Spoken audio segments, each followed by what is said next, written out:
We are coordinating, but there is interference, like I said before some of you arrived.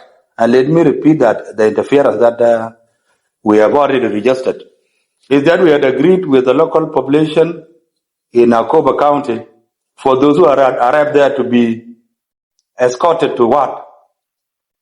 It was put on hold yesterday after Dr.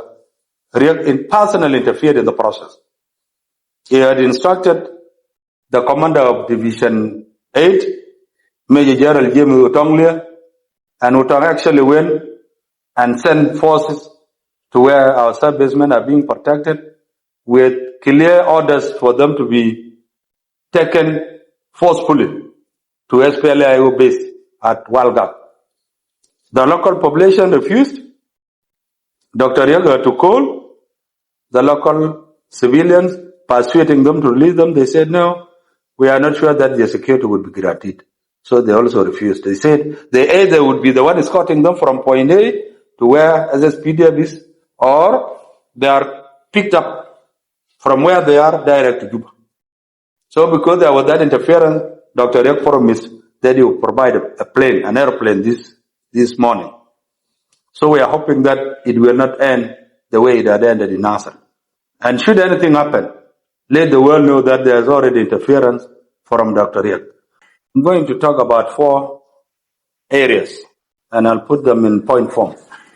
One, let me once again confirm to you that the body of the late General David Majur Dak was successfully extracted from Nasser, where he was killed. He was not directly brought from Nasser.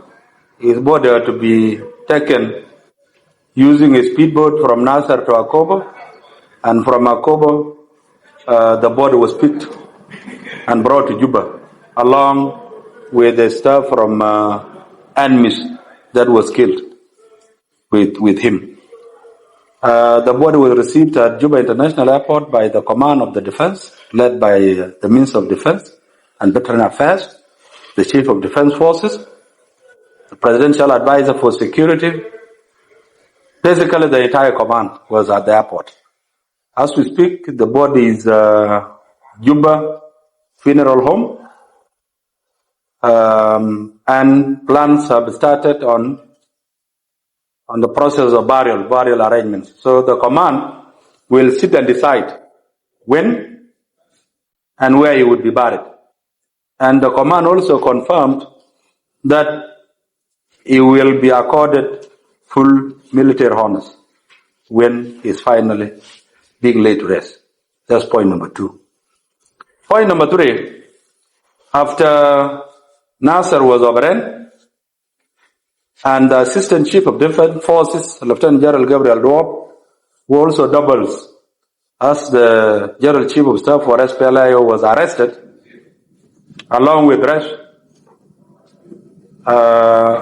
some components of SPLAIO that was integrated into the system during the unification of second level of command.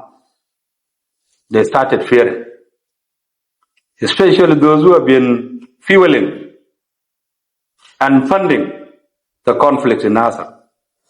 And that's why those who felt that they had been contributing towards arrest in Nasser by way of mobilizing, by way of providing funds, they took off. Some went into hiding here, some went to the nearest SPLAIO containment areas here in Juba, say Central Equatoria and Terekeka. Some fled as far as Launwer areas. And as we speak now, we have the Deputy Director General for National Security, ISB, Lieutenant General Yeda, who was in charge of operations, fled up to Launwer area with his bodyguards.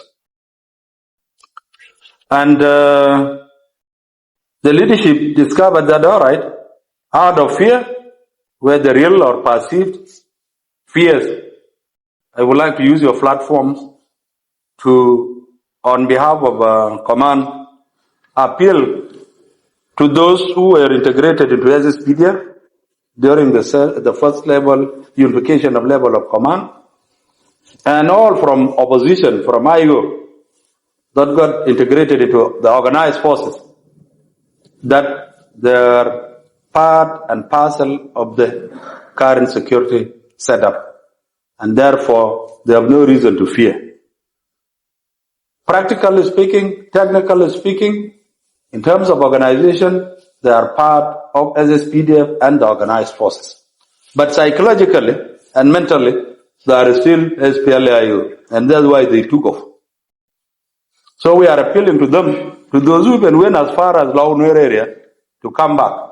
Those who are around, you come back, come and resume your normal work.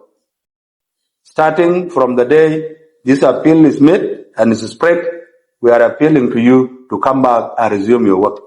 You have no reason to worry. That's point number 3. Point number 4 was after Nasir was overrun, our security forces at first, a big number was dislodged and took refuge at an island called Torjoy. Then the main barracks was captured and divided into 2 sections. We had one section, the armory unit, Malta Dababat, where the commander was held up for all those days. He was at armory unit. Then at the main entrance to Yaradu, there was another armored vehicle that was being commanded by a captain. So these servicemen held their ground until Friday, Thursday. So now during the standoff, the White Army kept on attacking them at the 2 locations within the barracks. But for those that were dislodged and took refuge on Ireland, they were never attacked again. So after they stood their ground until Thursday, while we were fighting off, while the late Major was fighting off repeated attacks, an agreement was reached that all those who were held up would be extracted and the process would be facilitated by enemies. And that was how enemies got involved, but unfortunately it ended in tragedy. And of course, the Commander-in-Chief of SPLIO is Dr. Riek, gave assurances to our general that was besieged that all would be fine. The leadership of the state and county were involved in the process. Then I'm sure you saw some pictures that were circulating when the general was being carried by a group of men in uniform. So at the point of him maybe getting onto the plane, a lot of fire was opened, and unfortunately we ended up losing him along with 26 others. Let me go back, that was on Friday. But on Thursday, there was a successful operation. The plane landed, and the captain that was in charge of a second armored vehicle was successfully evacuated. So the last one ended in total failure and death. Then now all those who were dislodged started finding their own ways. So as we speak in Ulang, like I said earlier on, we have over 70 in different locations and a big group of 150 intact heading to Gyalachal, where we have our security forces, the nearest military barracks. But the rest got scattered into Ulang County, and this is where the bone of contention is. So they got scattered, they sought refuge in different villages, and they have been given protection by different chiefs, different clans, and different leaders of the White Army. They have been protecting them up to now, including the ones in Akoba County. So, on behalf of Command of SSPDF, let me once again say thank you to all civilians in Ulang and Akoba counties for showing the highest level of patriotism, the highest level of nationalism, for shunning tribalism, for embracing culture and peace, but not culture of revenge.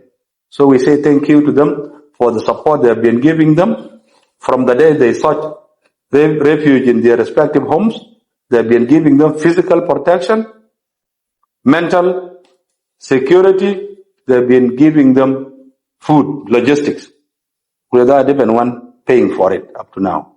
So we are saying thank you to those respective communities, individually and as a group. That's the message from command. And let me reassure those who are still not yet back to us is that we are working very hard to ensure that they are brought to safety. With the cooperation, of course, of the local population that is protecting them. We cannot get them to safety without cooperation and continued support of those individuals and the groups and the clans that took them into protection. So we are coordinating with them and all the friendly forces for them to be reporting to the nearest. For those in Akobo, the nearest military barracks is Wat of Neural County. For those in different villages in Ulang, we have the nearest at Galachal, the nearest at Baliet and Malakal. So we'll ensure that we coordinate so that they are taken to the nearest locations where we have presence. We are coordinating, but there is interference, like I said before some of you arrived. And let me repeat that the interference that we have already registered is that we had agreed with the local population in Akobo County for those who arrived there to be escorted to what? It was put on hold yesterday after Dr. Riek personally interfered in the process.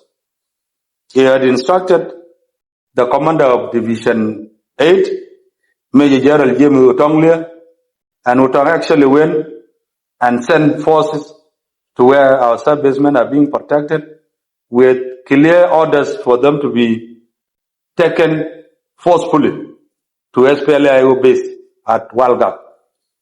The local population refused. Dr. Riek to call the local civilians, persuading them to release them. They said, no, we are not sure that their security would be guaranteed.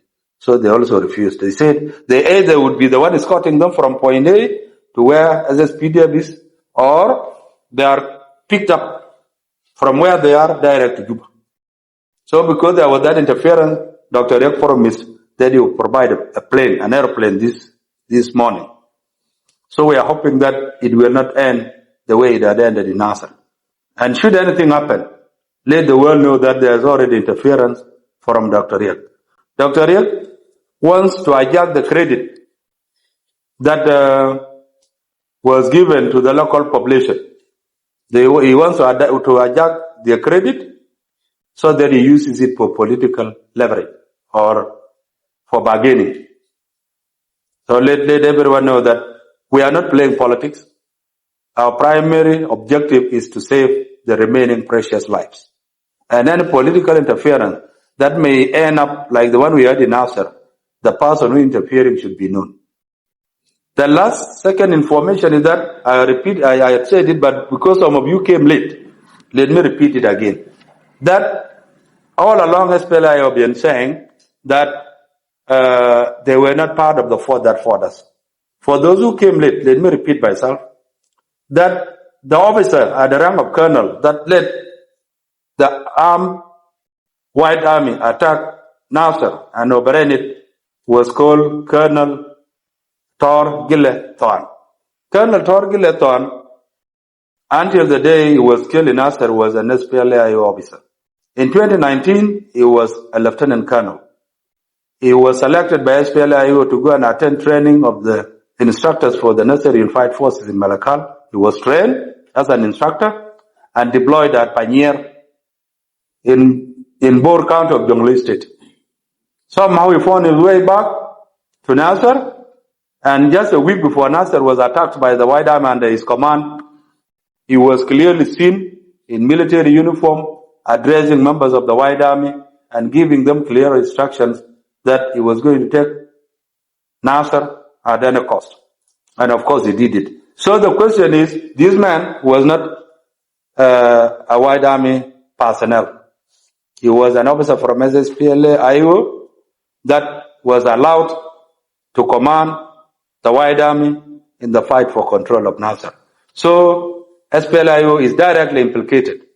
If they were not for it, they would have stopped him from mobilizing, from organizing, and leading members of the White Army. Even he was talking about logistics that he had mobilized.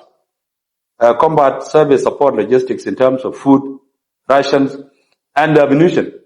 There are videos that are circulating on social media regarding all the operational plans they had put in place.